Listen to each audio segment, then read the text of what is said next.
hear me? Okay. And I wanted to actually start off the evening. We're honored to have the poet who wrote the beautiful poem called The Friend in the front of the book, Free Yourself, is here tonight. And I'm going to have Debbie Weisenberg come up right now and read us all that poem to kick us off. And then I'd love to talk to you about freedom and inner peace.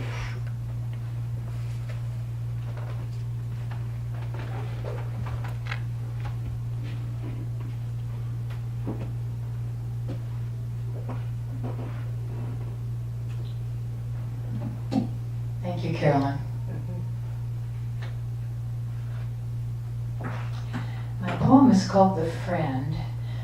So when you hear it, there are 3 words that are capitalized. The word friend, the word beloved, and the word being. A little punch to those words. And I wrote this in the style of Rumi. The Friend. Why settle for a cup of water when you are the river? You are the wetness in water. Slide into the unknown. The beloved that knows you is waiting. Climb down the rickety ladder into the mystery cave where your own quiet music plays. Become the great friend to yourself. Tip your identity into the bowl of being. Hold only space where you used to fill it. A cup already strained can hold no more. Escort people through you to the beloved, loving them, teaching them, learning from them, always returning to the solace of the friend. Hold your animal body tenderly. Caress the cheek of grief with presence. You are a gateway. No beginning, no end.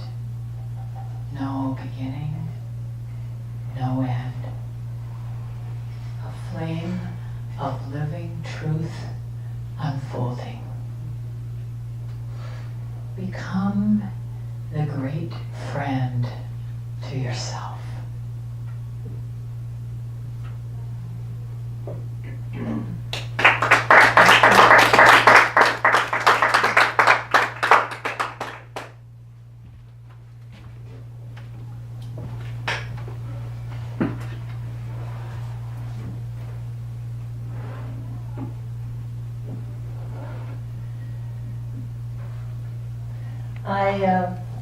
I have been a therapist for over 30 years. Sometimes I'm happy to say that, and sometimes I don't know where the time went. And as I worked with clients with our deepest pain as human beings and suffering, I began to see that all of us took a detour shortly after we're born. And we think of ourselves for decades as our small ego self, as the I. I am my feelings, I am my thoughts, I am my fears, I am my beliefs. And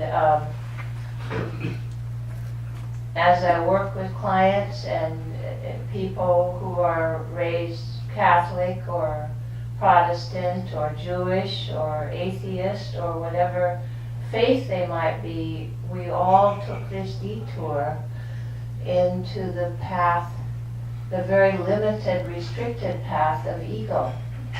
And the sad fact is that we're all born with unlimited joy, unlimited loving kindness, unlimited compassion and inner peace, unlimited gratitude, unlimited ability to forgive ourselves and others for being human beings in bodies, unlimited inner peace. And when we begin to, what I call, cross the shore, cross over from an ego identity over into who we really are, it can feel scary, it can feel unfamiliar, it can feel shaky, and as if we maybe should run back to the shoreline of ego and keep up the resisting and the reacting and the identity with feelings and thoughts and beliefs. And so as when I first worked with clients, I thought, oh, those poor people who grew up with abusive parents or with alcoholic parents or with neglectful parents. And then the more I worked with people and the more I developed myself as a human being, I began to realize that we all drank the Kool-Aid. We all grew up believing that we are so much more limited than who we are, and that we have to buy into our thoughts, and we have to buy into our fear thoughts and our survival thoughts in order to make it. And that's ego's lie. Is ego says, if you just get it right next time, if you just are clever enough, if you're just smart enough, if you just figure it out, you won't have to suffer. And that is the lie that keeps us lost in believing ego's fears, in buying into ego's thoughts. And when I talk about ego, I talk about what's often known as the I thought. And the ego is always reacting like a child to everything. If it's sunny out, it's just a little bit too warm. If it's windy out, then the ego wishes that it was less windy. If we wake up with a cold, then the ego wants to be well. If we didn't get the job interview or the job promotion, then the ego feels picked on. And so the ego can't control itself, basically. It always reacts to every little thing, and it always wants life to somehow be different, somehow be better, somehow be more in my favor. And as long as we buy into that very, very limited mentality, we limit ourselves. We are not able to drop down into the spaciousness of awareness and the spaciousness of unlimited joy of who we are, and the spaciousness of unlimited compassion for what it really is and what it really means to be a human being in a body. It's challenging. It includes suffering. It includes hurt and disappointment and despair, and sometimes hopelessness, and sometimes regret. And that's just all part of what it is. That's all part of waking up, actually, to becoming who we really are in our huge, unlimited, wise heart. And the great news is, as Pema Chodron might say, the news that we can use is that we're all born with these great unlimited heart qualities of gratitude. Gratitude for everything, not just what I wanted to get, but gratitude for the rain, and gratitude sometimes for the cancer, sometimes for the disappointment, sometimes for the horrendous divorce that we're going through. Because if we can feel gratitude for all of life's gifts, then we can receive the wisdom that's really inside each of life's gifts.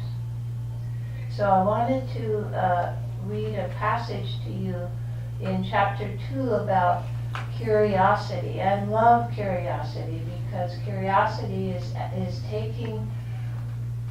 giving ourselves the courage to ask questions. When we ask questions, we finally access this incredible wisdom that we have in our heart. Simple questions like, what story am I running right now in my head? Or what does my heart need today? What does my precious body need today? How would I like to respond to somebody's anger or resentment today, right now, in this moment? And as soon as we ask questions, we wake up out of this ego trance and we're able to respond. So this is a section called Simple Questions to Contact Our Inner Genius. Curiosity reminds us to freely choose where we wish to put our attention right now.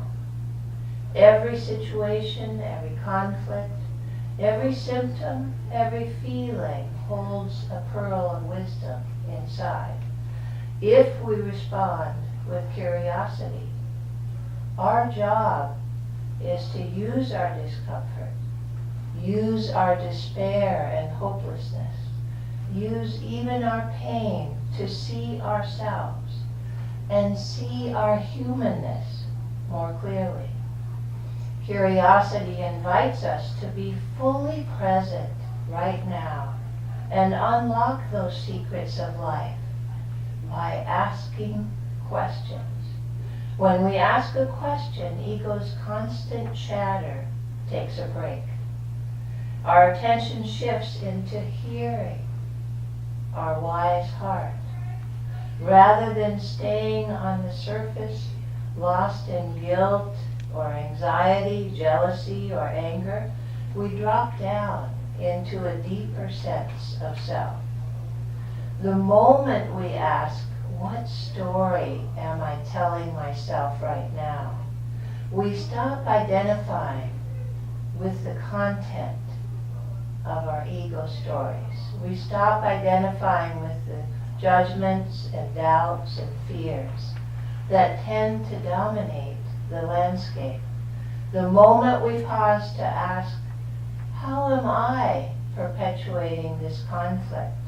We shift from being lost in ego's reaction to being the space around our thoughts, our feelings, and our reactions.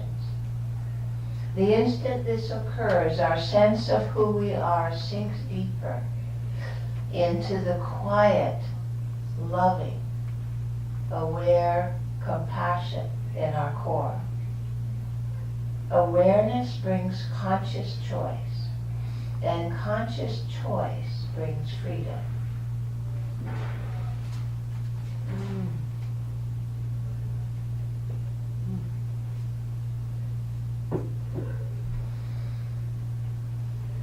So the path, I see two main paths to freedom and inner peace. And one of them is being aware of the voice of ego. As soon as we begin to notice how does ego talk to us, it's very clever, very seductive. And even as we start to wake up and become more aware of our heart or more aware of our unlimited joy and compassion, the ego jumps right on the bandwagon and it goes, yeah, let's take on ego, right? Let's take on compassion, Let's make compassion a project. And this week, we're really going to work on compassion, but you really blew it there last night. And you really blew it with your spouse this morning. And so ego is very clever in that it jumps right on what we're doing and tries to once again point out our failings, our shortcomings, our mistakes, and resist. Ego's major job is to resist the present. Whatever is true, let's resist. Like I said earlier, if it's sunny, it's just a little too hot. And even if we're beginning to cultivate our wise heart's compassion or joy, the ego jumps on that bandwagon and says, you didn't feel enough compassion. You have to feel more. You didn't feel it quick enough. You have to get sharper and quicker. And so the ego is always trying to make us wrong and make life wrong so that it can keep its job of resisting whatever is true. So what if we set the ego down? What if this picture of water is the ego, and just for a moment we set it down? Then who are we? Then how do I meet life? And that's the exciting part, because now we have choice. Now we have conscious choice of how would I like to respond in this moment. If someone is angry and yelling at me, how would I like to respond to that in this moment? Do I want to meet them with anger and defensiveness, or do I want to meet this moment with compassion and hold even their anger and their resentment and compassion? If a driver is flipping me off on the freeway, how do I want to respond in that moment? Would I like to respond with anger and flip them back? Or do I want to hold them in kindness, forgiveness, and compassion? So we always have this choice. It's a moment-to-moment choice to meet life, to meet ourselves, to meet our fear, to meet someone else's anger or resentment with unlimited loving kindness, unlimited compassion. We always have the choice in this moment. Do I want to really be a drama queen and exaggerate the problem that I have to leave my house and move somewhere else, so I want to make that a bigger problem? Or in this moment, do I choose inner peace?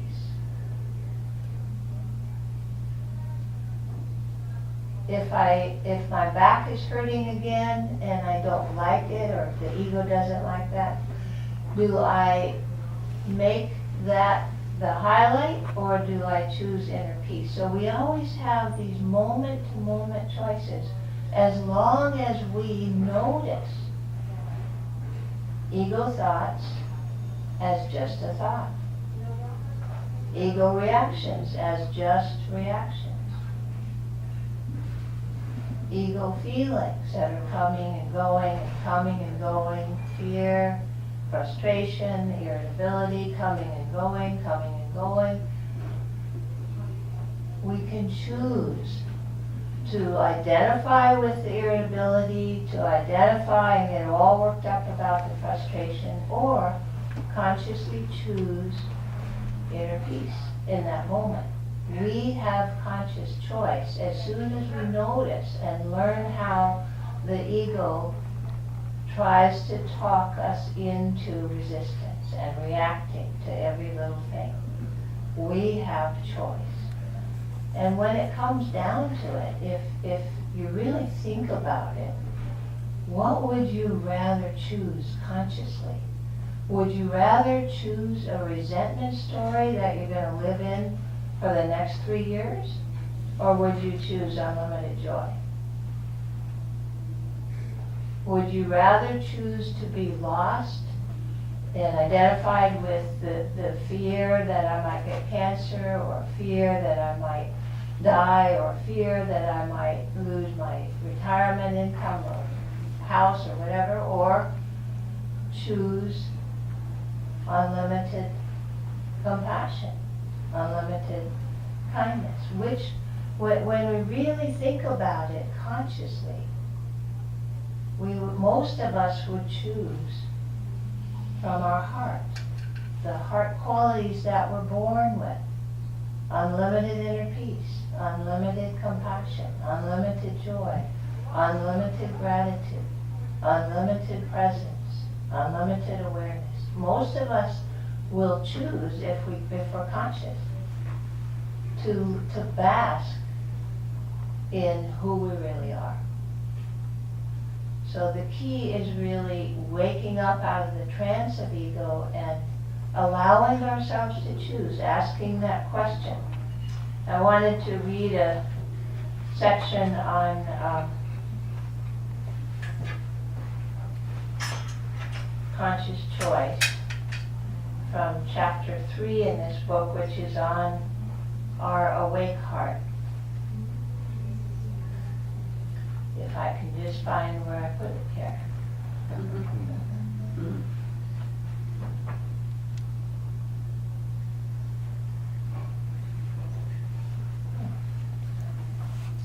For centuries, we humans have resisted, reacted, judged, doubted, and feared our way through life, fully believing this is the smart way to survive.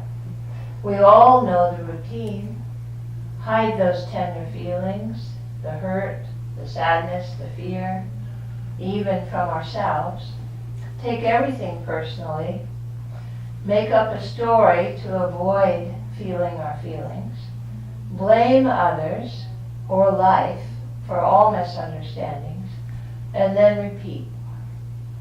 When avoidance fails or a relationship feels intolerable, bail. We sabotage our love relationships, blame others for unhappiness, and perpetuate suffering for ourselves with endless reacting, endless judgment and resistance, all in the name of this is how we do life, until awareness turns the light on, with generations of ancestors refining what Buddha aptly named our unconscious conditioning. These habits live deep in our bones, in our blood, in our DNA. We rely on them to meet scary situations, meaning anything unfamiliar, unknown, unexpected, or unwanted. Awareness of fear's familiar voice is the short path to freedom. So I wanted to speak especially about the heart's quality, unlimited quality of compassion tonight, because I do believe it's very challenging to be a human being in a body. Way more challenging than they taught us in grade school or high school or college. And compassion, I call it our get out of jail free card.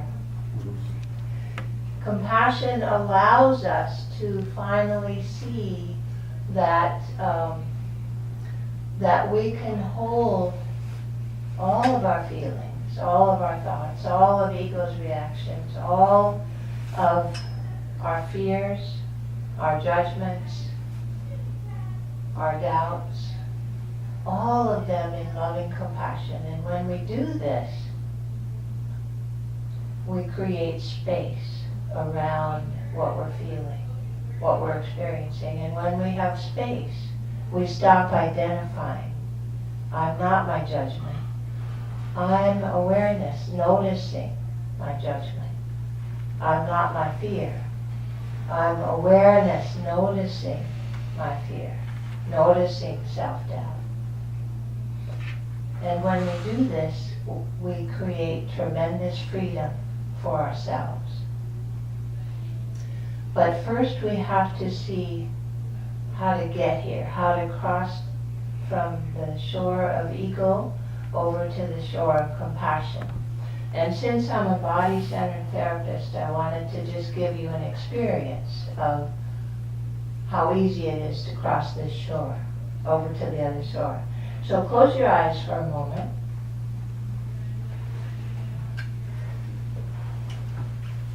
And take a few deep breaths in your belly. Nice, full, deep breaths in your belly.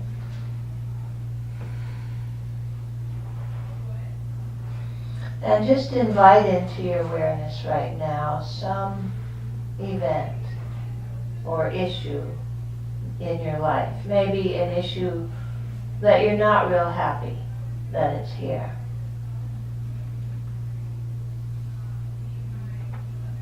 And without judging yourself, notice or ask yourself, how have I reacted so far to this issue? Just ask and breathe and see what comes into your awareness.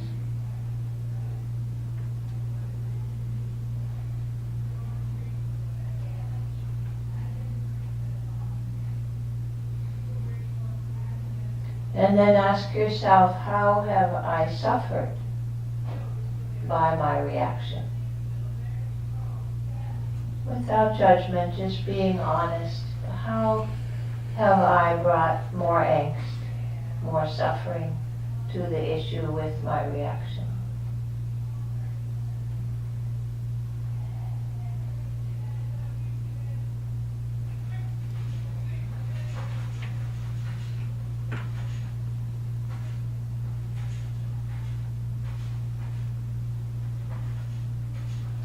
And then simply try saying yes to whatever the issue is. Just repeating the word yes inside your heart. And notice any changes in your breathing, in your body.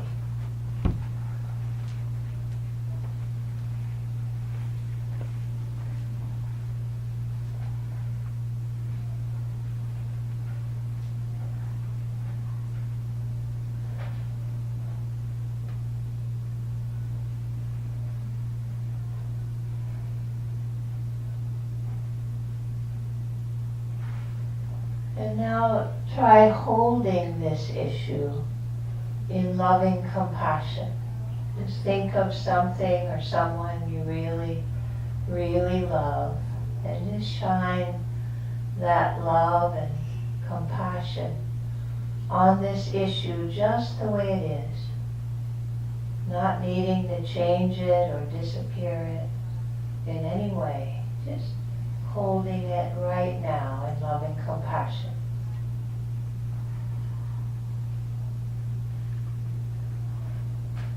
And see how that feels in your body.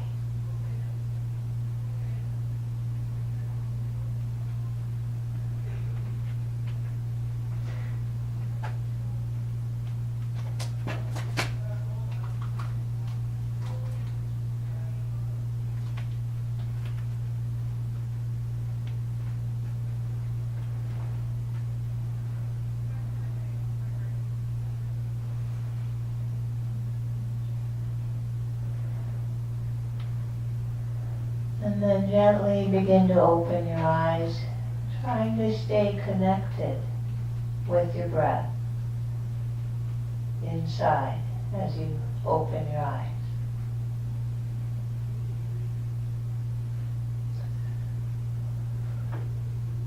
Is anybody willing to say how it felt for you, how you've reacted so far to whatever your issue is?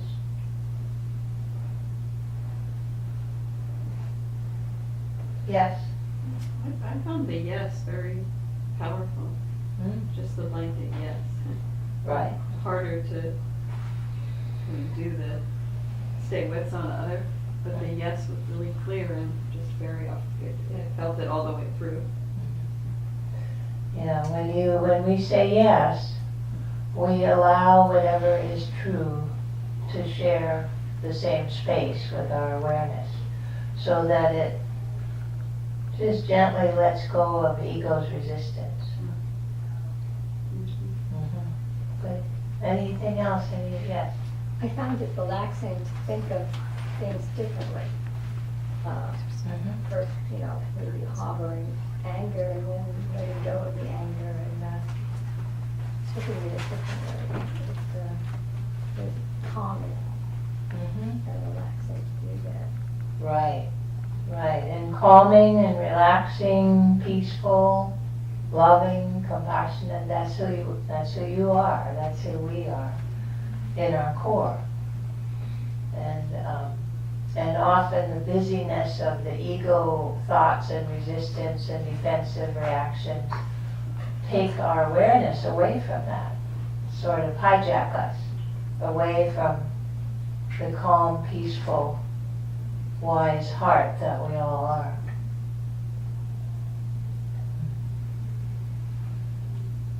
There's just a few things that we need to give up in order to live more in compassion. Just a few tiny hiccups, like the need to be right. Or the need to get our way. Or the need to avoid what we don't like. In fact, in order to feel really free, we have to want freedom more than anything else, more than we want this moment to be different, more than we want to be healthier than we are, or pain-free, or richer, or any. In order to be free, we need to choose that over everything else. Or else we end up chasing the next thing. I want, if only I can be free, if only I can be well, then I can be free. If only I can find love, then I can be free. If only I can live over here, then I can be free. If only I could have my money back from Madoff, then I could be free. And so freedom lives in the present moment, along with the breath and the body and our awareness and compassion. Freedom is not something we're going to win or earn out there when I really get my way. And that's the challenge, because ego will say, once again, it'll jump on the bandwagon and go, yeah, let's go for freedom.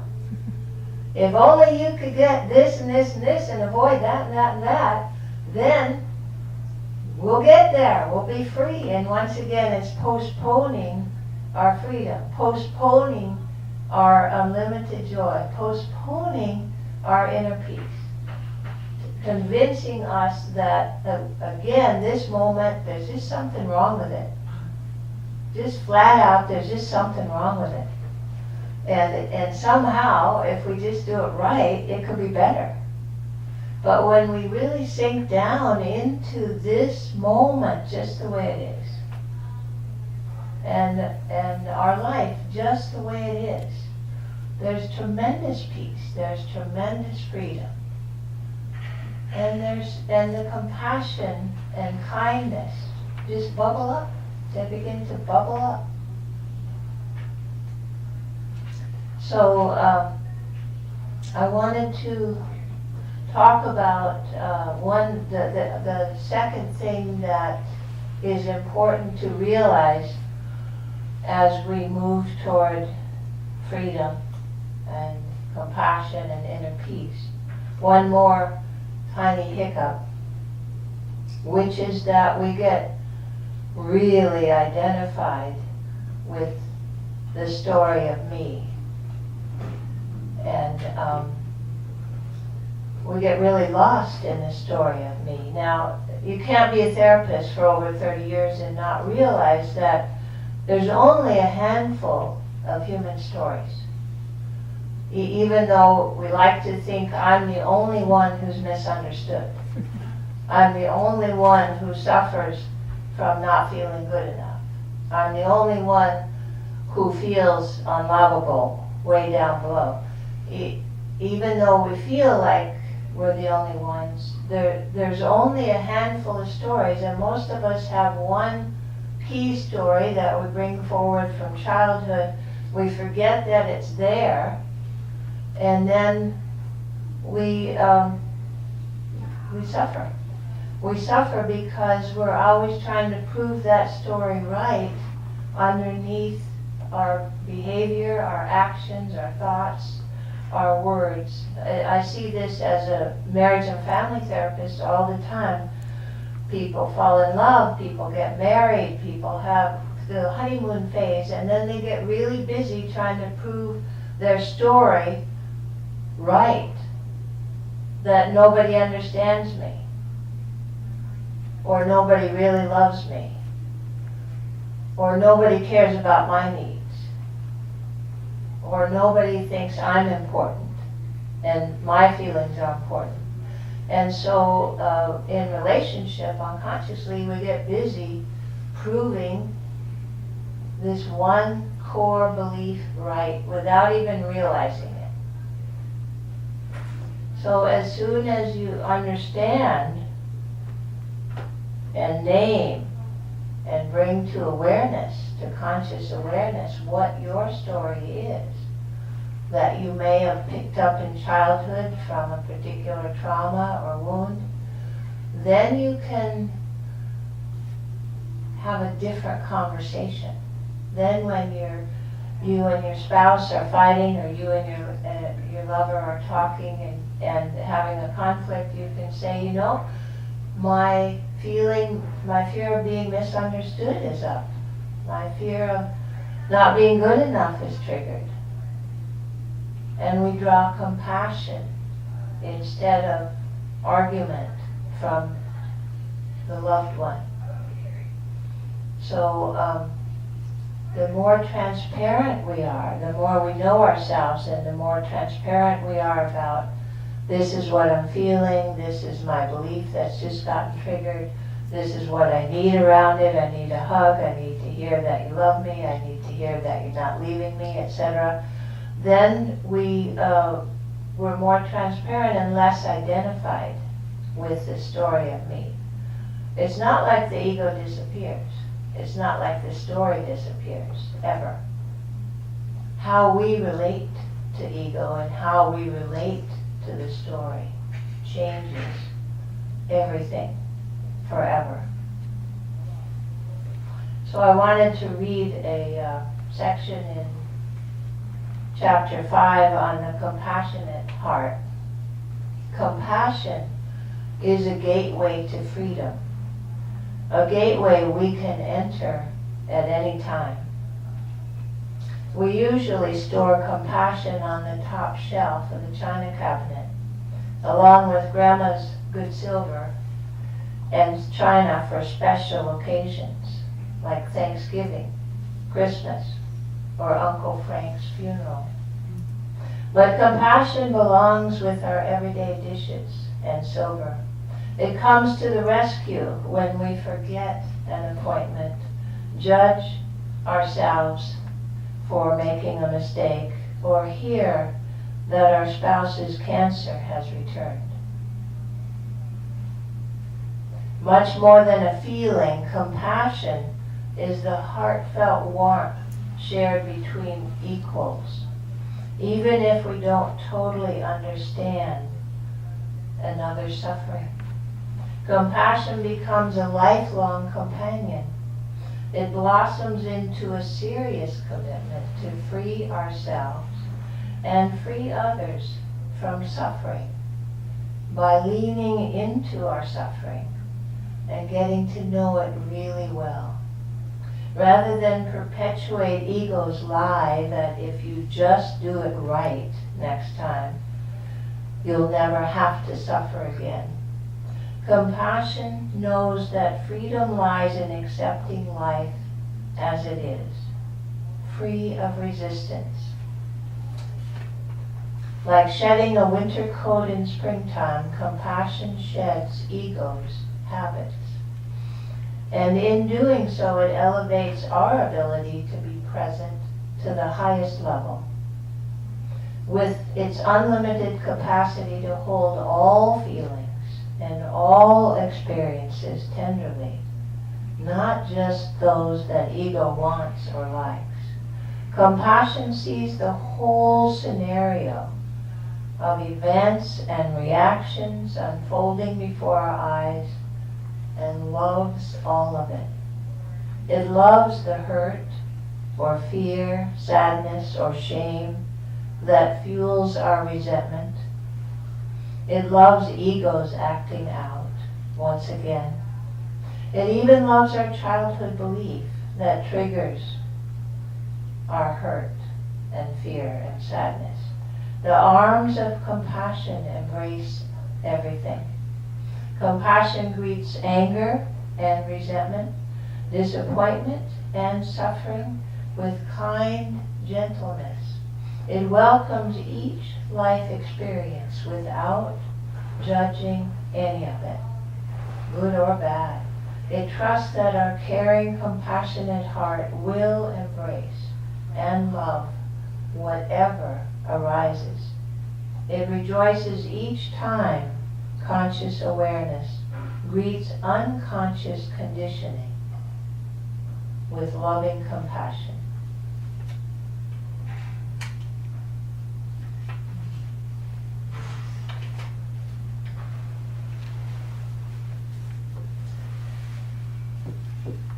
The story of me never goes away. It appears anytime, anywhere, triggered by just about anything. The story of feeling misunderstood or not good enough, unlovable, unworthy, undeserving, unimportant. But again, the difference that changes everything is how we respond to it.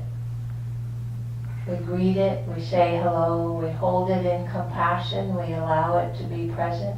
We may talk to a loved one or a spouse about it. But we stop identifying with it. We stop feeling like I'm misunderstood. And we go, oh, there's that story again. Aww, look at it. The story of not good enough is visiting again. Aww. My story of unlovable has come up again. Will you hold me? Will you reassure me? Or we can offer ourselves the loving reassurance. And so in the process of opening to the unlimited qualities that we're born with, a love that we're all born with, unlimited joy and unlimited kindness and love and compassion, unlimited inner peace. I mean, just imagine meeting all of life with a peaceful heart. Our job then is to cultivate and really identify more with these heart qualities and less with ego, less with resistance. And like you were saying, the yes, just saying the yes changes everything. It doesn't have to be difficult, it doesn't have to take a lot of time. It simply, to me, takes at least an intention in the morning. At least the intention, the way the book is set up, is to take one heart quality each month and say every morning, today I'm willing to be present all day.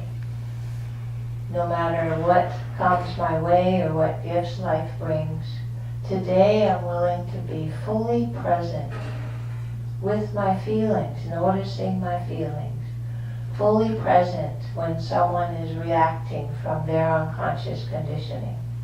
Because we're all in the soup together, we're all in the unconscious conditioning. It's not like we have to take it personal when that driver flips us off. It's not like we have to take a loved one's anger or resentment personally when they're lost in unconscious conditioning. We simply respond from our wise heart. And then the next month, every morning you set the intention, I'm willing to be curious today. I'm willing to notice how did I react? How am I suffering from my reaction? What happens if I say yes, even to this? And so on. Each month saying, today I choose compassion, and I choose to respond to myself, to loved ones, to strangers, with compassion. What might that look like? What might that sound like?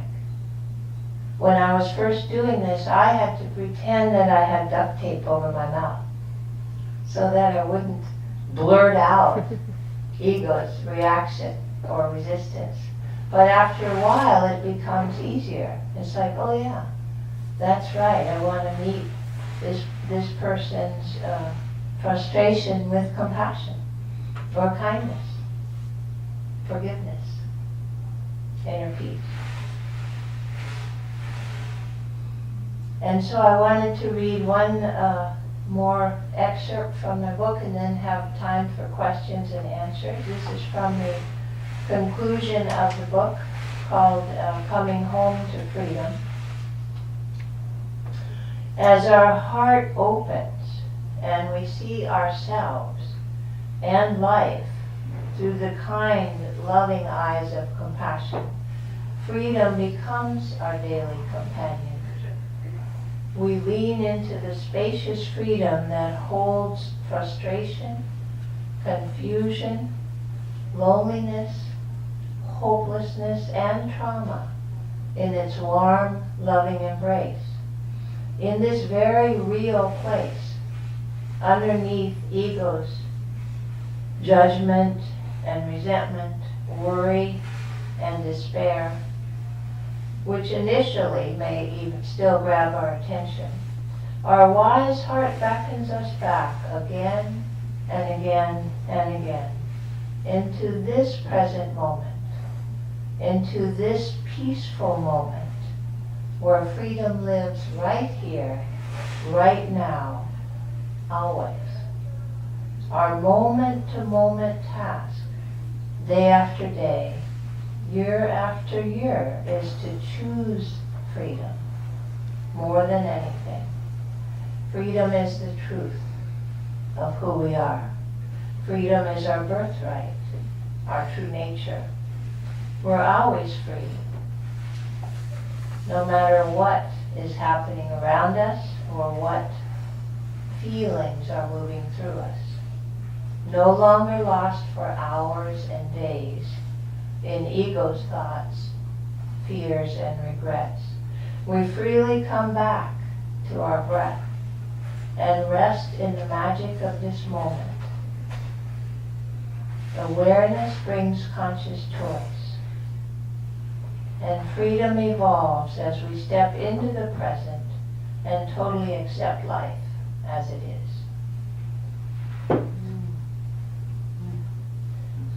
So I wanted to offer, ask some, if there's any questions or anything that someone would like to share.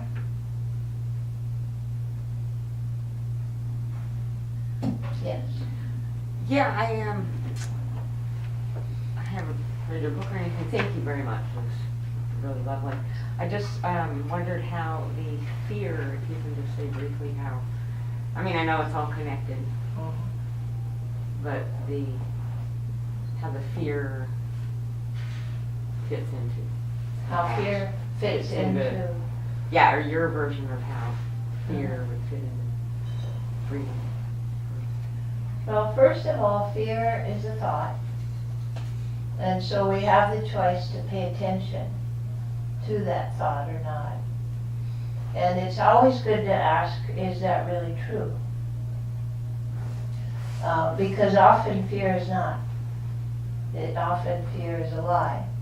And if we really directly focus on fear, it disappears.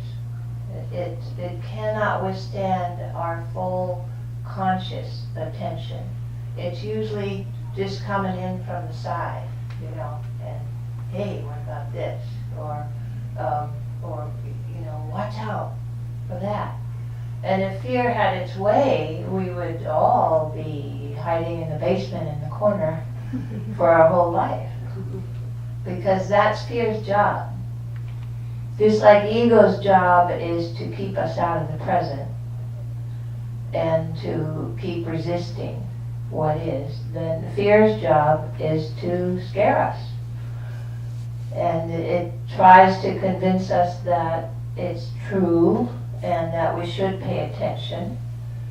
But if you really pay attention to fear and get into being curious about it, you'll notice that fear is never in the present. It's either in the past. Look what happened last time you tried to fall in love, and this could happen again. You know, watch out. Play it safe. Fear is only concerned about safe or unsafe. Are you safe? Unsafe. Safe, unsafe, safe, unsafe. Over and over and over again. Different themes, different content, but that's its concern. That's its job. And you can notice it from a place of awareness. You can hold it in loving compassion. And you're not under any obligation to listen to it or pay attention. You don't even have to let it finish its sentence, really.